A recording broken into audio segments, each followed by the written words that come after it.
We're up in the Turtle Mountains in North Dakota. The Turtle Mountains are really an under-the-radar location for big bluegills. Routinely, a lot of these lakes up here produce 2-pound bluegills each winter. Now, Lake Menegoshi is one of the most well-known lakes up in this area, but there's several lakes up in this area. Some are on state land, some are on tribal reservation land where you need a tribal permit, but there are some spectacular ice fishing opportunities for big pan fishing. Really, more anglers are starting to discover, but still, you come out here, there's hardly anybody out here. It's one of the few locations that I can think of right now where you can go out and catch a 2-pound plus fish on purpose.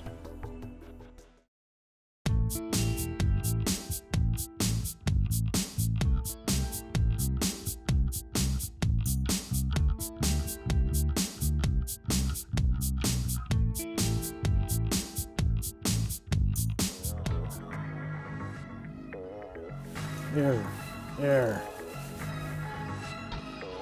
Just gonna grab the transducer here. Oh, look at here.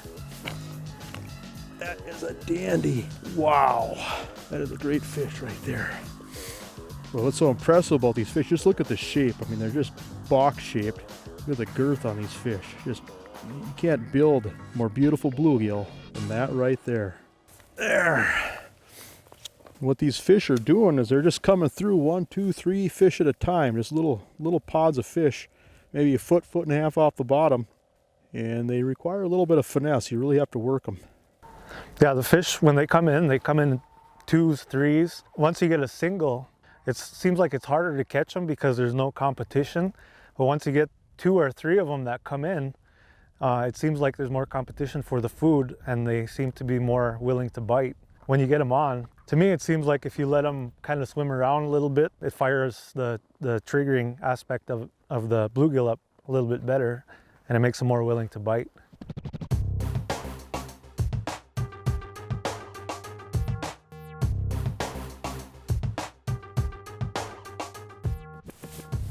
They are diggers. They are fighters. Got to kind of baby them up here. These bluegills will break your line. Look at this. Look at that. Wow. Look at that. That is just a tank of a bluegill. Bigger than your hand. The ear on that is big as my thumbnail. That is just a great bluegill right there. Pretty special area right here. Turtle Mountains here in northern North Dakota. Under the radar. A lot of times people think of down south, you know, and obviously they got longer growing seasons and they got big gills, big shell crackers in different places, but way up near the Canadian border, there's a little secret, and this is it right here. Really fits down an 8-inch hole. Cool, that was cool. Bluegill like that, that's a special fish. You know, that's like catching a 28, 30-inch walleye, actually probably a 31-inch walleye. You start getting bluegills that are over 10 inches, that are over a pound. That's a special fish. Oh, I got them stacked. Big time. There we go.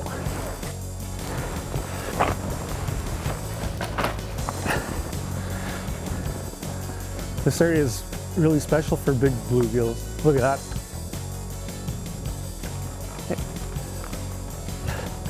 Like Jason said, a lot of people talk about the southern states for big bluegills, but there's a little unknown secret up here where these giants swim.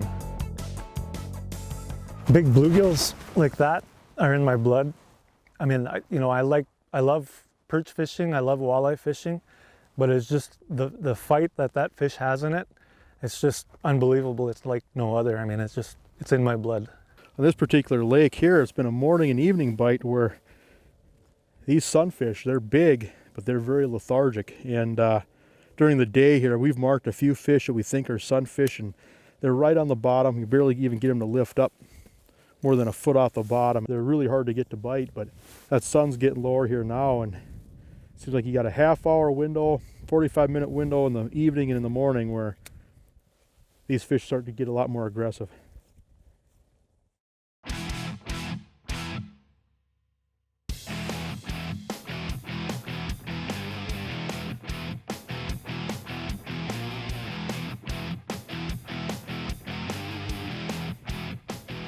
There, look at that. Fish just barely touched it.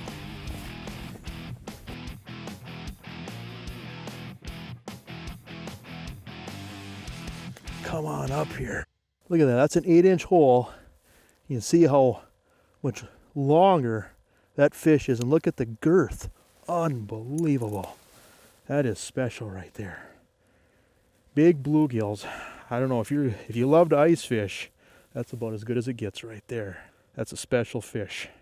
There, yeah, that's just such a fun fish. You know, we're using 4-pound test, using a drop kick tungsten jig, which, you know, one of the advantages of tungsten, people always talk about how it's heavier than lead, but, you know, the other advantage is with that extra weight, enables you to use 4-pound test, which in a situation like this, if you can get away with 4-pound test on this big a fish, it just makes you that much more efficient. The spot we're fishing is it's kind of a choke point that feeds into 2 bays. On one side it's 18 to 20 feet, and then you come up to a shallow that comes up to maybe 6 feet, and then it drops back off into 18 to 20 feet. You know, what I think they're doing is just funneling through this little mouth into these 2 bays and just kind of hanging around, roaming around in these big deep basins.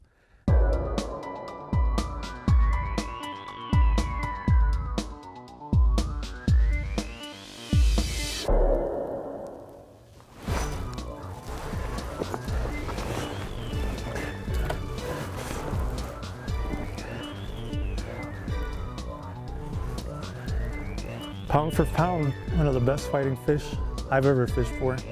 That thing fills up the whole hole. Look at that fish. Oh, I can't even get my hands around it. Look at that. That thing is a tank.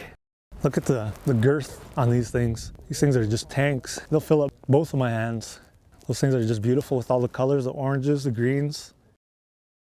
It's important to release the bigger fish so that they could go back and reproduce. That's one of the most important things in my mind, is if you want to catch big bluegill like this, it's important to release the big males especially, because those are the fish that guard the nests when they spawn in the spring and summertime. So that, you know, that's just one thing that I want to point out, is how important it is to release these fish.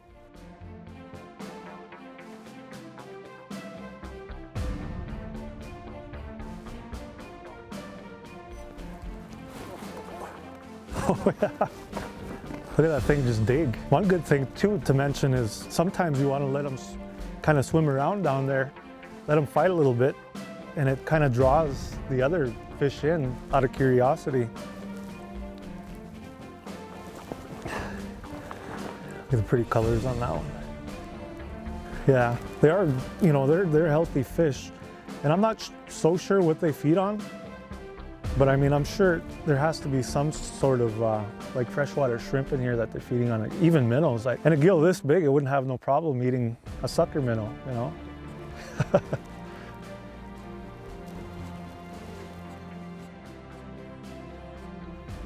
There he is. Wow. I love that. Never get tired of that. The transducer out of the way. The big circle down there, they're just pulling on the leash. Look at that. Look at that. Wow. That is just a great fish. Great fish. Get that fish unhooked here. Oh, look at that. Just look at the mouth here. You can lip them like a bass. That's just an impressive fish. Just beautiful colors on them. Yeah, that right there, that's got to be one of North Dakota's best kept secrets. Right there. Beautiful fish. That is fun. That is fun. I tell you what, I've said it before, but bluegills got to be 20 inches. You would not be able to reel them in.